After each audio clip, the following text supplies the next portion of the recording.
Hello and welcome back to the No More Trauma podcast. My name is Tanya, certified trauma-informed yoga teacher, trauma survivor, coach, and wellness facilitator.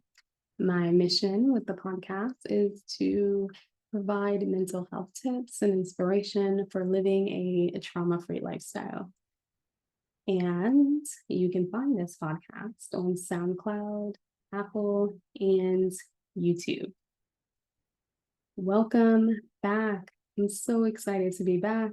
Happy New Year. It's a whole new year. How are you feeling? Well, I hope you had an opportunity to listen to the previous podcast where in 2022, and as we move into 2023, we've been able to celebrate our small wins. If you haven't listened to that episode, I invite you to take a listen. And don't forget to celebrate the small wins. Maybe that'll be a little bit more digestible as we start to take on this new year. And so today's a very, very special episode. And I wanted to start this year with a bang, just like a podcast firework. Anywho. Today's episode is about intentions, setting intentions post-trauma. And we have a very, very special guest, a dear friend of mine, and the founder of Love Yourself to Revolution, V. V, I'm so happy to have you on this episode. How are you feeling? Happy New Year. Happy New Year to you, Tanya. Thank you so much for having me. I know we've had, this has been in discussions and conversations for a really long time. And so Yes. I'm so happy to finally be here with you. Thank you so much for having me. You're most welcome. Talk about manifesting, right? And I setting know. intentions. It's perfect timing. Exactly. Yeah, thank you so much. I'm so excited to be here and feel just so honored to be able to be here on your podcast and having this conversation that we've had, in private, in different forms for a while, and Yes. to have it publicly. I'm so excited. Thank you so much for having me. Yay, so exciting. Yeah. I'm so happy to have you. I think you offer so much wisdom. I'm always moved when we are having our private conversations, and my gosh,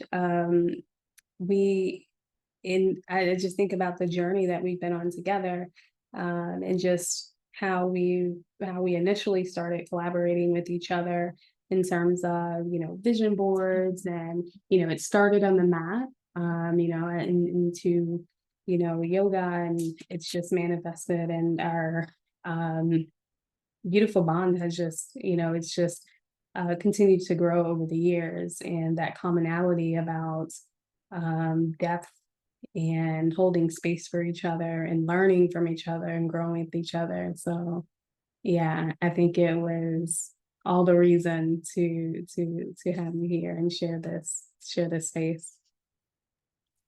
Yeah, I definitely received that message and echo just how special it is. It's very special to be able to have our friendship and the way that it started and the way that it has continued to grow, and manifest into ever exciting new and interesting ways that continue to surprise both of us. And Yeah. so this is just one of the ways. So thank Yeah, you. you're welcome. Well, now that we've gotten that all out the way, I know everyone's like, wait a minute. So this is what I want to set intentions for friendships like that. So in collaborations like that. Well, again, setting intentions post trauma. And so, what does that mean? What does that look like? It's the time of year, right? 2023, here we are.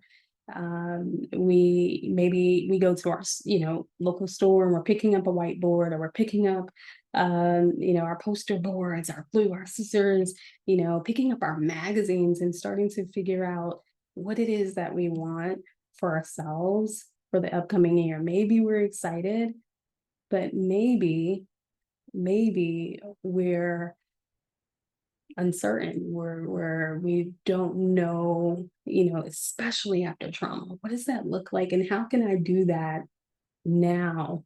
Like, if these are the things, the cards that have been dealt, how dare I dream for the upcoming year and beyond, right? Or maybe it's just the idea of hearing the word goal and that can become burdensome.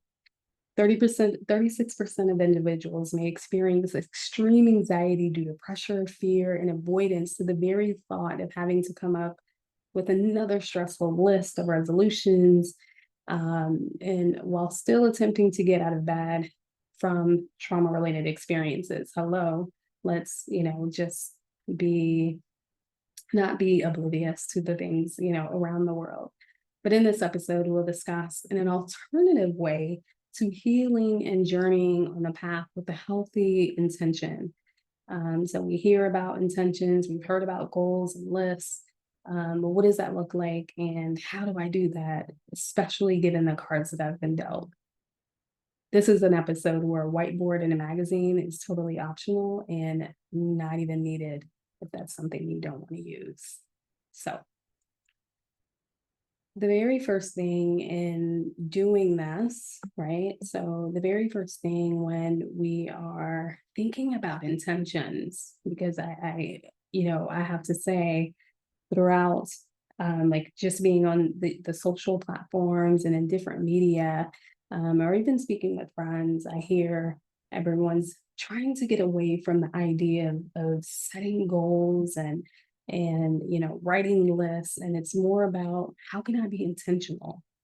How can I be intentional in my friendships, my relationships, my business, my own desires? Well, the first thing is we want to get to a point of embodying values, focusing on the senses. And if you journeyed with me on the mat, you know that I typically journey you or guide you in a space of what does it feel like, right? So when we focus on the feeling sensation behind our desires, we start to bring them to life. We also get to explore the senses and wonder and daydream. What a time to daydream.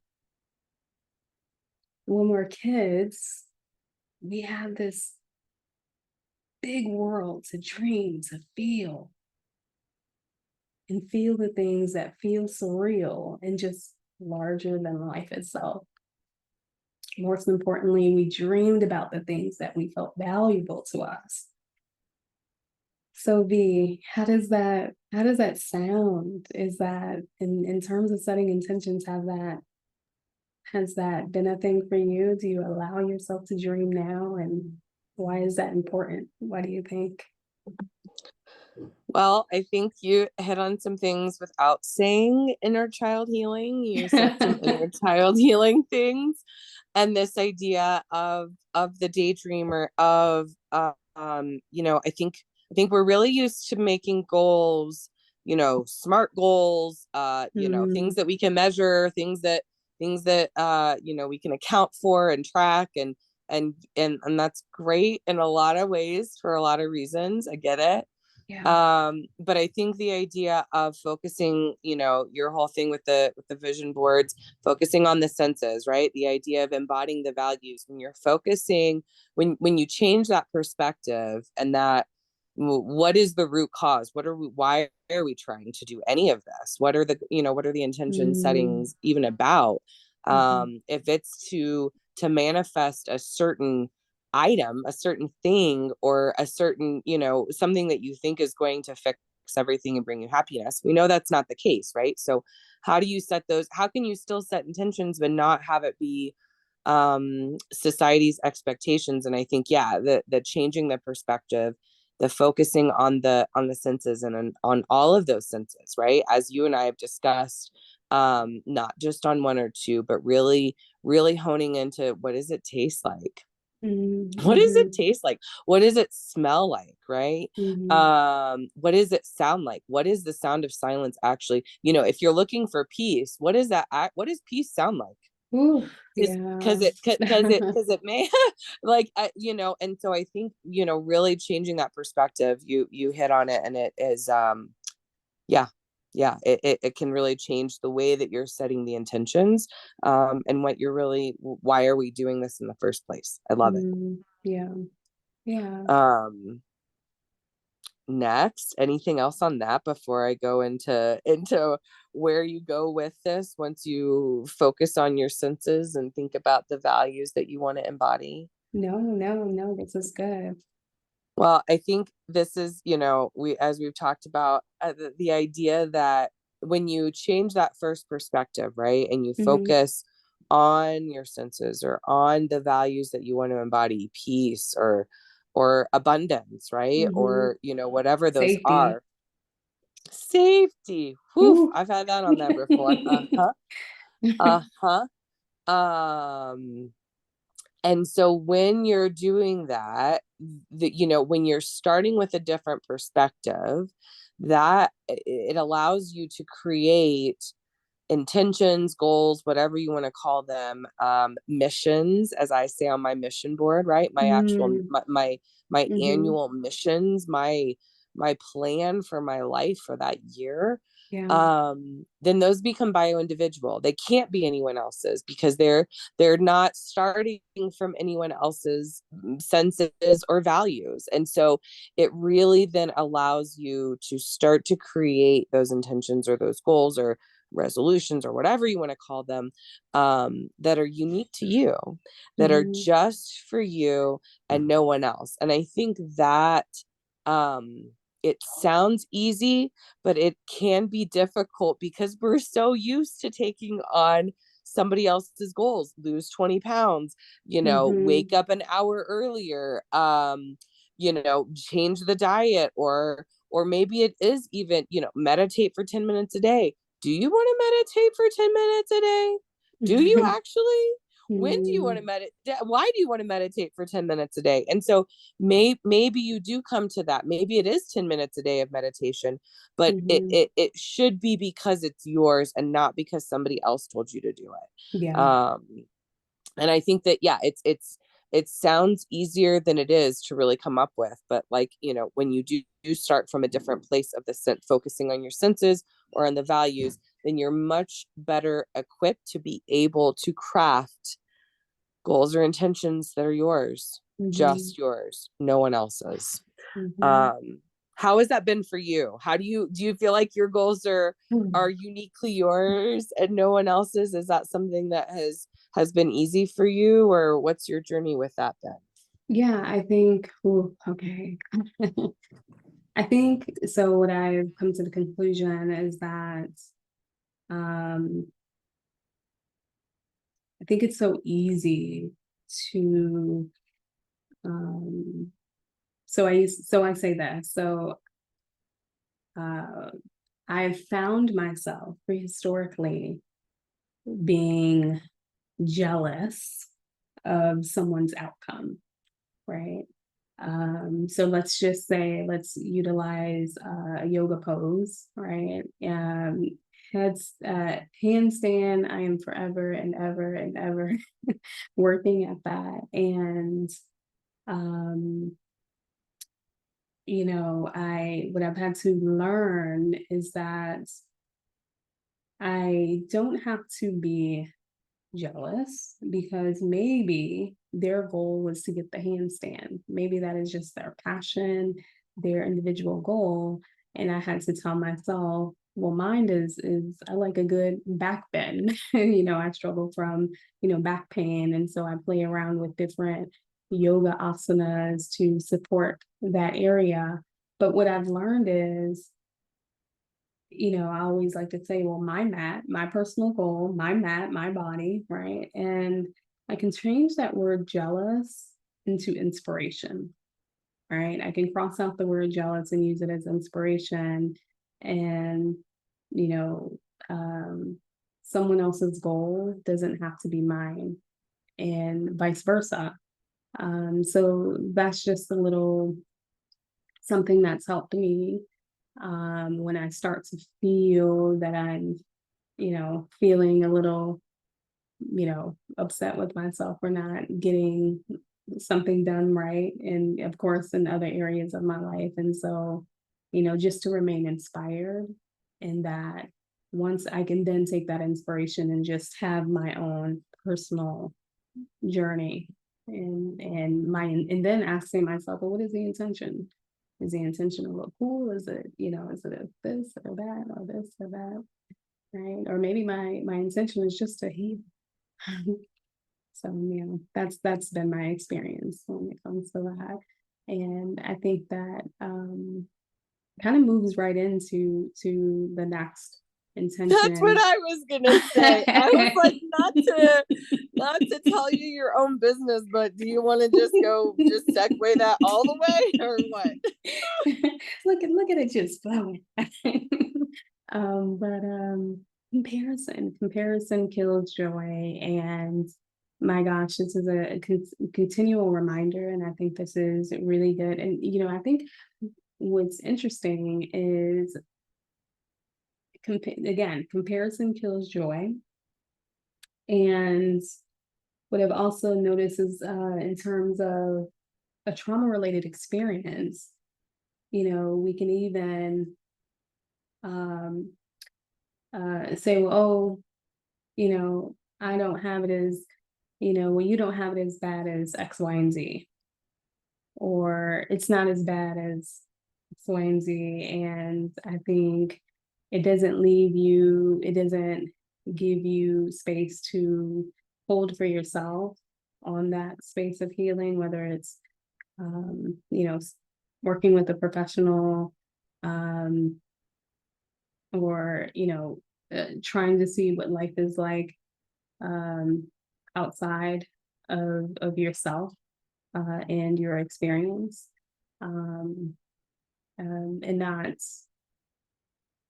being able to isolate yourself, right? Because I think immediately when we begin to compare, we lose sight of where we are in that space of healing, or the idea of intention, right? So understanding that the intention is uniquely ours. The experience is, it is an experience that may have happened to us, but um, when we begin to compare, we no longer um, it takes all of the um, it brings up all these feelings of lack, right? When we start to compare ourselves and where we are, and it brings up all these feelings of unworthiness.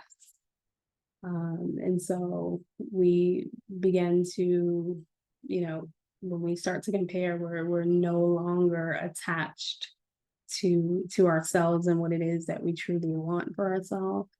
Whatever that vision is, whatever that dream is, we no longer possess the joy for our own self, um, or the healing that we want for our own self.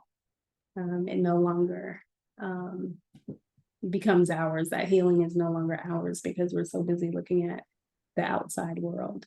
So, anything to that? Yeah,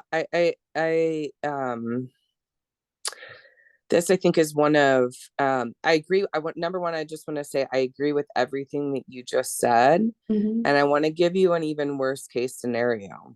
Mm-hmm. And this is and tell Mm-hmm. always open to feedback. Tell me if I'm wrong. Mm-hmm. But the I think the side that we're used to, generally speaking, from a trauma, if you have a trauma filled past, Mm-hmm. is the idea that we're never good enough, not getting it right, um yeah, not as good as the next person, if only this, if only that.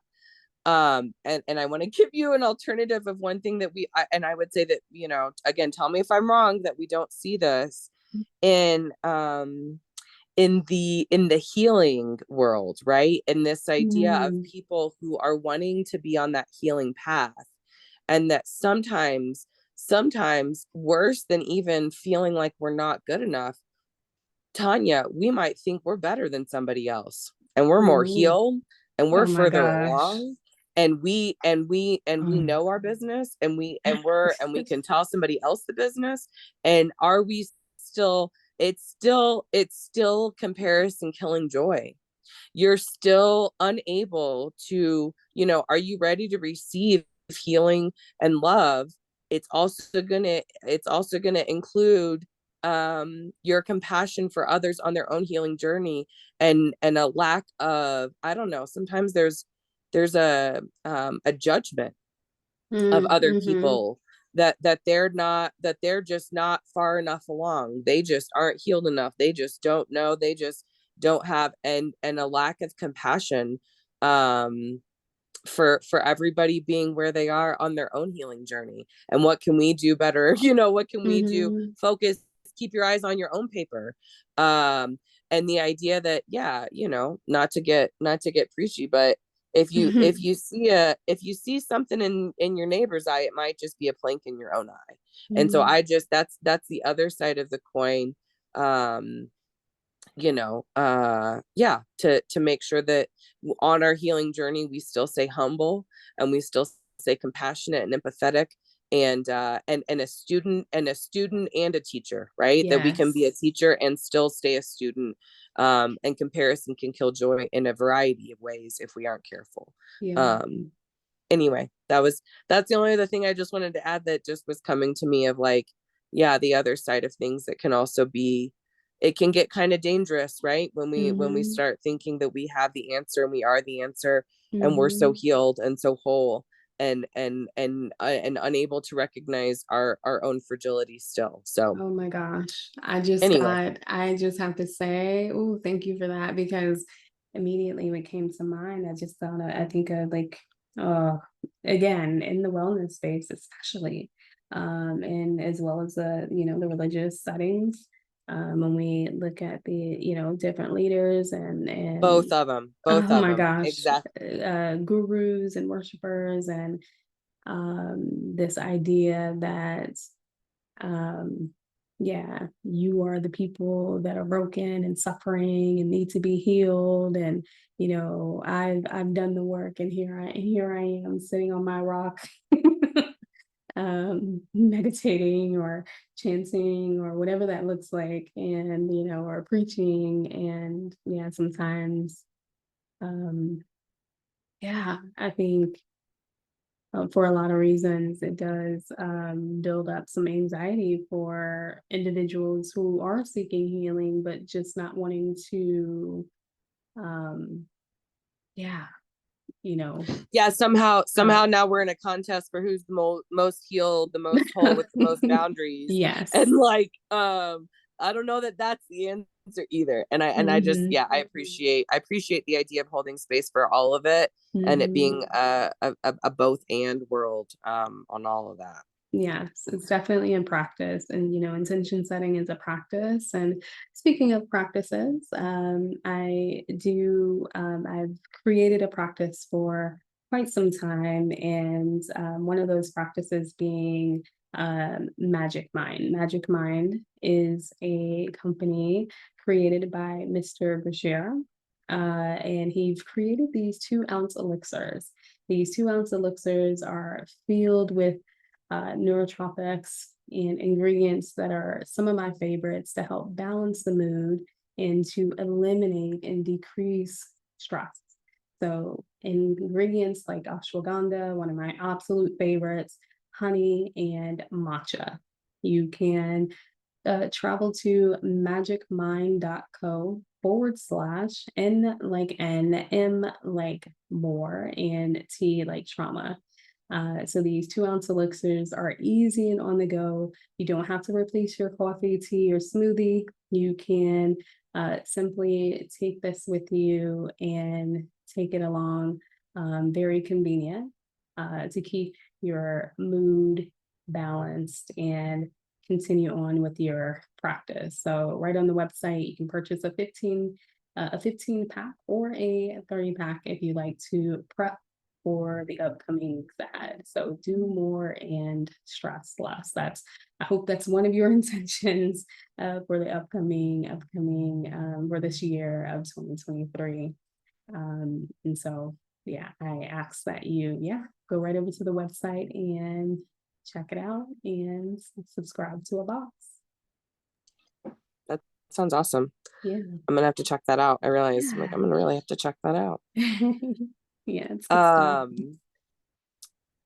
Is this where I get to talk about the next piece? Is this my part again? Sure. Yeah, Is that okay? definitely. Of If we're course. Yay. Okay. I realized I was like, I think I have this right.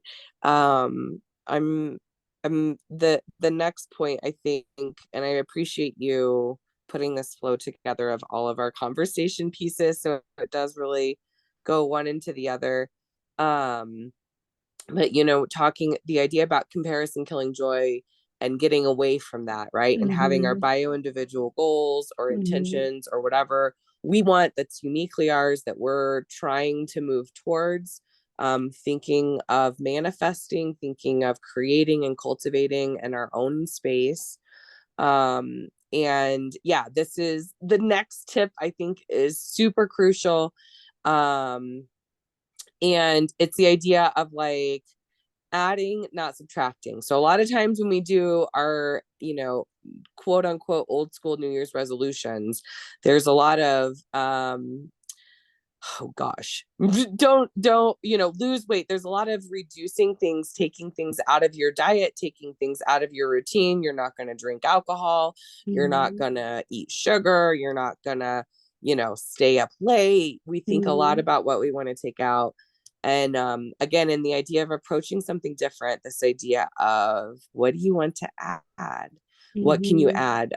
As an integrative nutrition health coach, one of the things we do talk about with diet is, you don't try to reduce your sugar, you try to increase your protein and let the sugar cravings try to work themselves out. Mm-hmm. You don't reduce, if you're trying to think of what you want to do, you don't say, I'm not going to stay up, I'm going to stop staying up late and watch TV. You say, I want to start, what do you want to start doing? I want to Mm-hmm. start, having a sleep hygiene routine. You don't think of going on a diet, you think of, I know I saw one of your tips, that's one of my favorite tips I just got as a Christmas present is Mm-hmm. you add in a weighted blanket. What a beautiful Oh, thing to add in, right? The idea of like, yeah. if you're trying to create more restful, sleep for yourself, Mm-hmm. adding in a nighttime routine, adding in a weighted blanket. Don't stress so much about, the waking up, or, it's what you're Yeah. focusing on. And so, adding in the rituals that bring you the senses that you want to feel, the values that you want to embody, Mm-hmm. and starting with that. What do you think? What are your thoughts? What has been your experience with that? Yeah, I think it is very critical to a starting after trauma. I think um, the mind, the brain, because when we become hyper vigilant on our surroundings, we tend to look at the things that could potentially cause us harm. And so I think to bring this space, the body back to homeostasis, it's the practice or the intention to bring in more of the things that bring pleasure. So subtracting the things that deplete us, destroy us, and and cause decay. I think that's my new formula in terms of pleasure, peace, and better sleep is to just simply look at the things that, okay, what's depleting my energy, who or what's destroying my progress, um, and what's causing you know decay, what's molding. I think this is good. I think we're so used to just being super hyper vigilant, vigilant that we don't even say, you know what? Oh, I like that more. Let me, it kind of reminds me of like, for example, like when you're passing, say by the carnival, or like if you're at a carnival and you start to smell the popcorn and the cotton candy and the apples, and you go, ooh, let me move this way. Let me move away from all the yelling.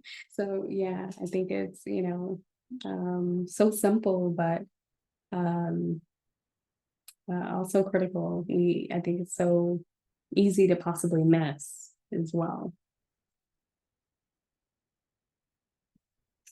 Well, and I just want to say the last thing I wanted to just note on this is the idea that it's okay to start small. It can be, just the tiniest things, but adding something in and continuing to think of having a more full life, Mm-hmm.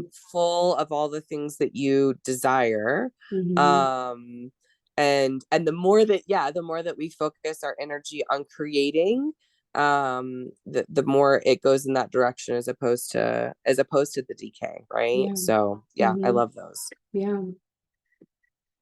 So the next intention is choosing love over fear, right? The practice in the process. So choosing love over fear, almost similar to what we're just, what we're stating is, moving in towards the things that feel good, that presents a feel good sensation in the body.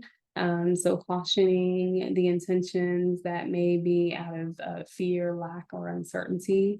And for these are the intentions that will actually create a crumbling, will allow you to remain stagnant or just hurt, hurt later on, been there. And so when we create those, the intention is to, again, move with love.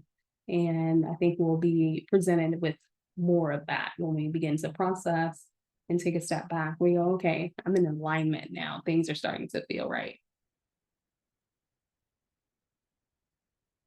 So, mm, how are you I moving with love? Yeah, well, I'm Love Yourself Revolution, so you know how I Hmm. feel about this one. Hmm. And a lot of it, and I know we've talked about it before, but yeah, the love code, or I think it's called Hmm. Beyond Willpower, is the other name for the book. But that the idea of just choosing love over fear sounds super simple. But if we could do that, we would be so much further along. Just like as people, it would be immediate and insane. I don't Insane's the wrong word. Hmm.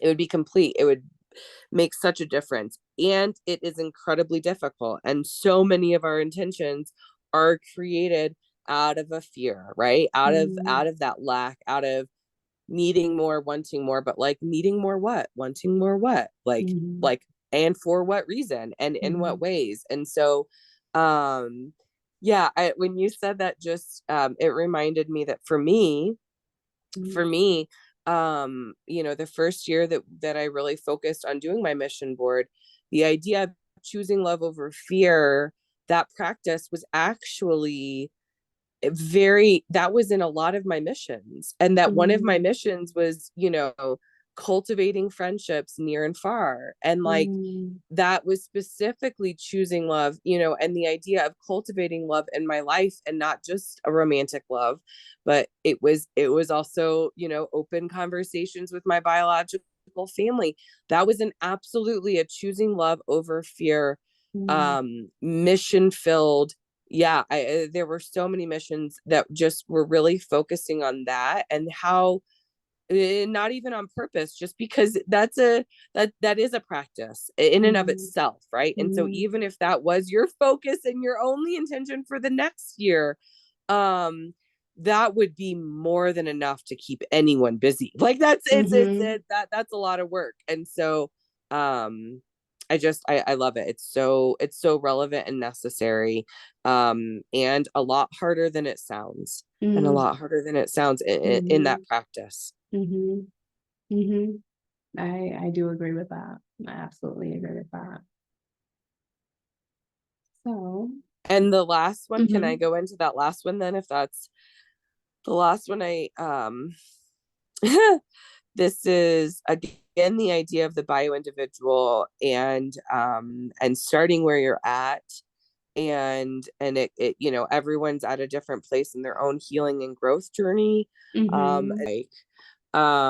And as the last point, this idea of moving, if you are able to, moving from survival into thriving, into thrival, whatever. The idea of moving, we've had the conversation, and I'm sure you've heard this idea of putting your oxygen mask on, um so that you save yourself before you save someone else. And that's absolutely the essence of love yourself revolution. It's the idea that God said, love your neighbor like you love yourself, and you have to love yourself first.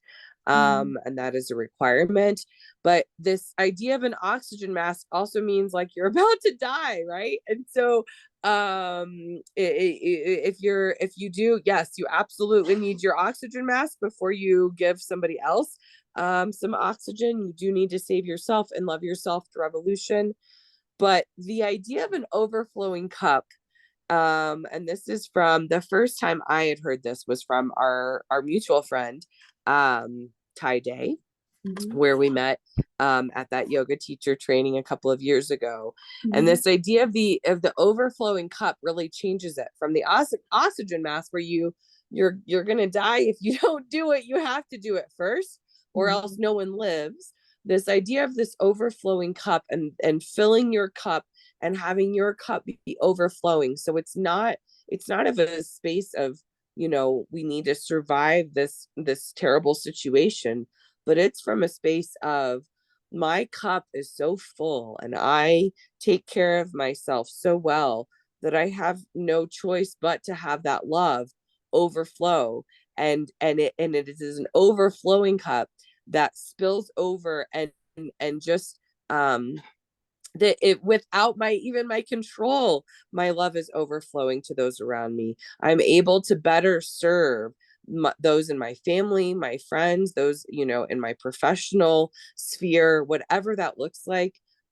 Because we take such great care of ourselves, that cup just keeps overflowing. And I think moving from, the oxygen mask, if you're in that space, start in that space, and take care of yourself. And if you can think of being able to somehow manifest moving to that space of having an overflowing cup that's constantly just bubbling over as an overflowing fountain, that, infects those around you in all the right ways, that is, that's my overall goal, right? Of my Mhm. intentions is moving, is having that be my overall space, that I stay in. So that's what I want to say about that. What do you think? What are your reflections? Are Mhm. you in an oxygen mask, or do you just have an overflowing cup, flowing all over? I don't know. You Oh tell my me. gosh. Oh my gosh. This is a practice for me. It really is. It is a consistent reminder, because I think with the heart that I have, and a part of my trauma is the guilt and shame for not taking care of the ones around me. Um, especially, culturally, the idea of, you take care of others and then you save yourself.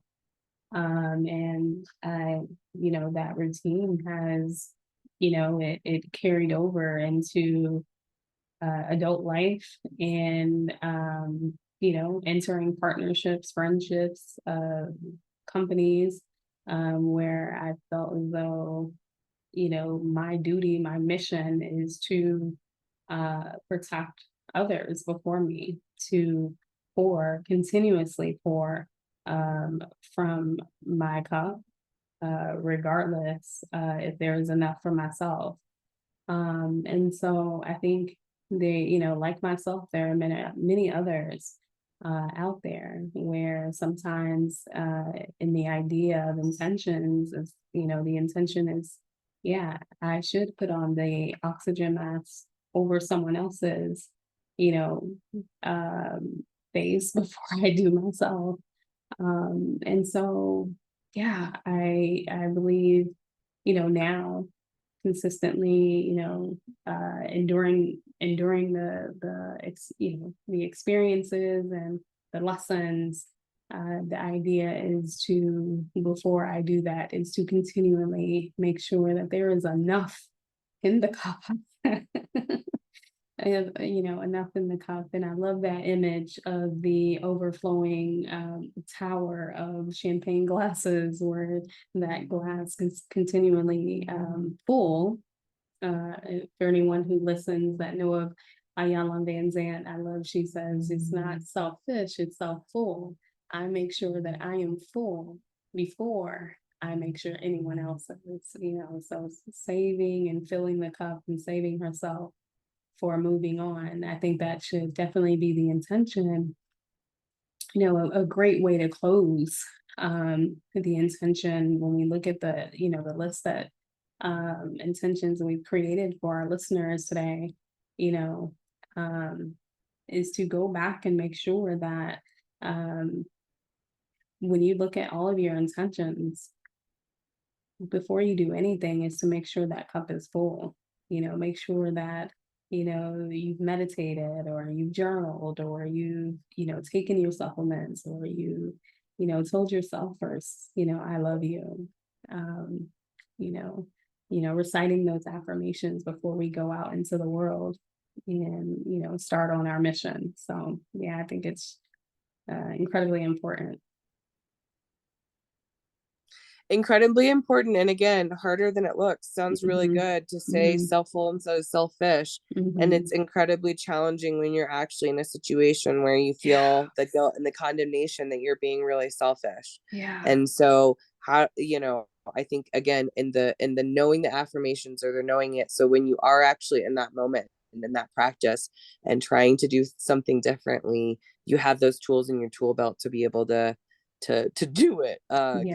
because it is, yeah, it sounds easier than it actually is, right? So Absolutely. Absolutely. So Matthew Toll, PhD, and professor of psychology at the University of Toledo, specializing in post-traumatic stress disorder, PTSD. He states, if you've experienced trauma and been diagnosed with PTSD can impact memory and ability to focus. This is due to the hypervigilance of trauma and one's surrounding, of potential threats that can recreate the trauma. So, an opportunity to train the brain is by practicing mindfulness memory techniques, which actually focuses on one intention at a time that may remedy the idea of easing into a healthy lifestyle and desire of flow. Okay.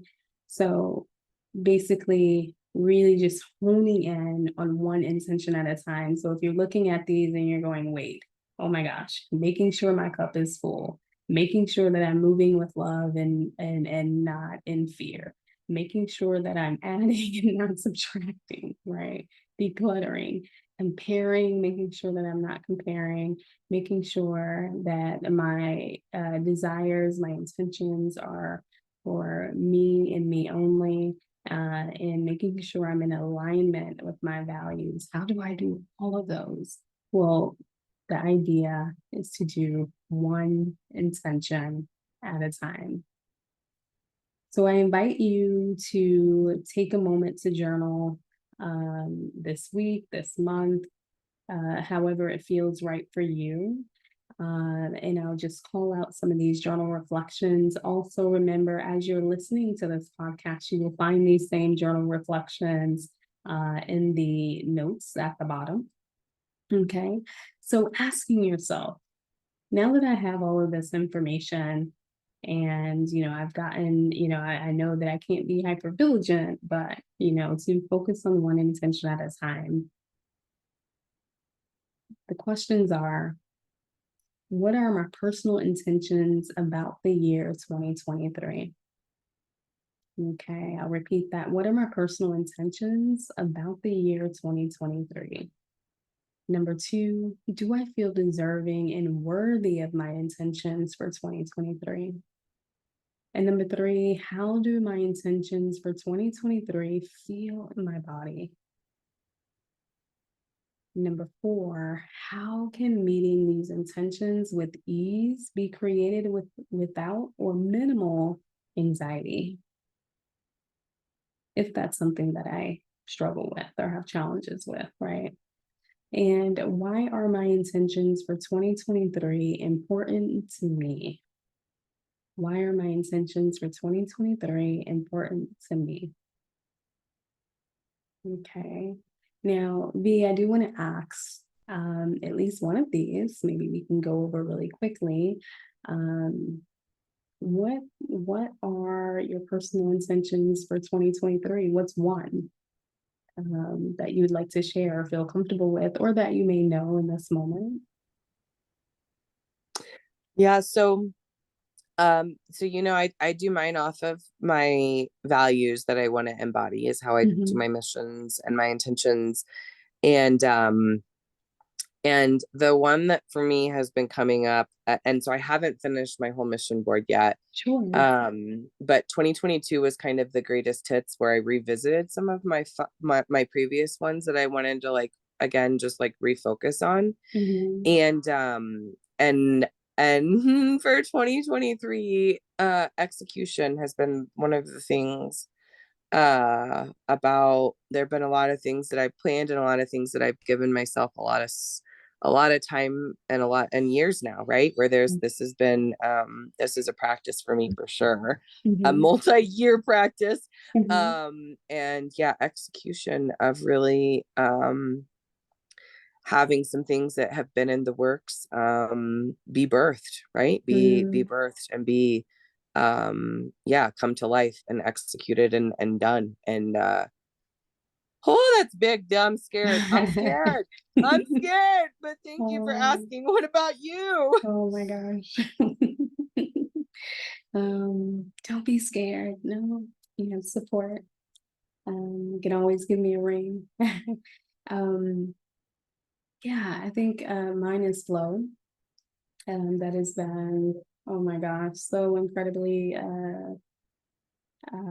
I think sometimes in the history of trauma, of having those experiences, of wanting to control every outcome to make sure that the rug isn't pulled from underneath you, but and just trying to constantly and consistently protect myself.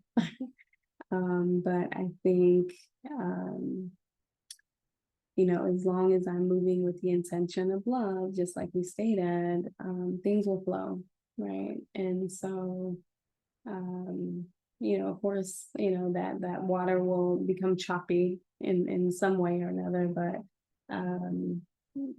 just making sure that um, just surrender and just try not to hold on and create all these things around me or scenarios in my mind, and just flow. It's okay to flow. It'd be a little I scary. So I'll be calling you too, because now I'm scared. Well, but and can I also, when I said I'm scared too, I think the Mhm. reason it's so scary is because you and I both know that what we say and what we put into these things, it happens.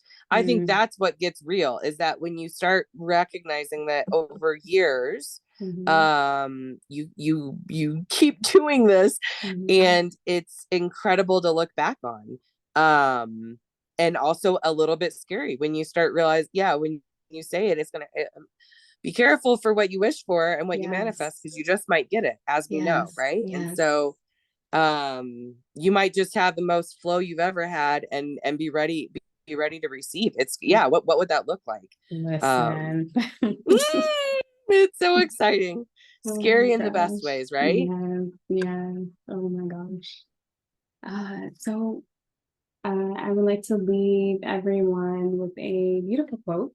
It's unknown, but I think it really resonated with today's episode. And it's The reason that people awaken is because they finally stop agreeing to the things that insult their soul. I think this quote is perfect for the idea of intentions. I'll repeat it once more. Unfortunately, the author or whoever mentioned this quote is unknown. I couldn't find the individual, but it's again the reason that people awaken is because they finally stop agreeing to the things that insult their soul. So good. So good. Tanya, I just want to say I really I really appreciate this quote so much. Mm, And I just want to say thank you for having me. But this quote, again, it sounds easier than it is. It requires you to stop and think mm, about whether something insults your soul or not, and mm, acknowledge that it might. And when you acknowledge that it might, and you awaken, right, and you and then you stop agreeing to those things, there's a whole lot that you said in that quote. And yeah, God bless us all on that journey, mm, because it's a lot to even acknowledge that something might be insulting to your soul.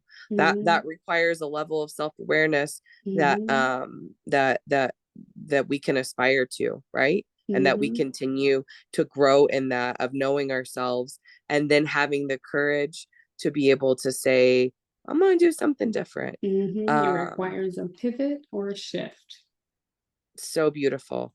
And so yeah, I just wanted to say thank you for that, because that quote is so touching and so meaningful. And I'm so thankful to be able to be here, and thank you for having me to bear witness to this beautiful intention setting episode. So thank you so Yes, much. of course. Absolutely. Again, thank you for yes, being able to join in on this podcast. Because I think I told myself, I was like, oh, well, once that idea of transition, this podcast will stay forever. And it will help and lead individuals to a transformative way of being able to call in the things that they want post trauma. And speaking of that, when trauma happens, it can really put us in the place of the unknown. It may be difficult to see how life can possibly go on, right? So, setting up our life filled with dreams and desires can be anxiety producing, confusing, and sometimes, wanting to just avoid it all, right? So, the secret to living a trauma free lifestyle post trauma is always choosing the intentions that feel in alignment and good to you and you only. It will truly allow you to heal, to evolve, and to love yourself. Remember to live abundantly, love your authenticity, and radiate organic happiness. But most importantly, live a life of no more trauma. Namaste, trauma free. Thank you so much, V, for joining in on this podcast. I think the listeners got something so special to start the year and then some. So thank you again for tuning in to all of the listeners. I'll see you on the mat if you join me on YouTube. And again, you can also follow the social platform at az.nomoretrauma. And of course, if you have any questions, concerns, you can always message me. I'm always a presence after my cup is full to see how I can serve and inspire. So, see you back soon.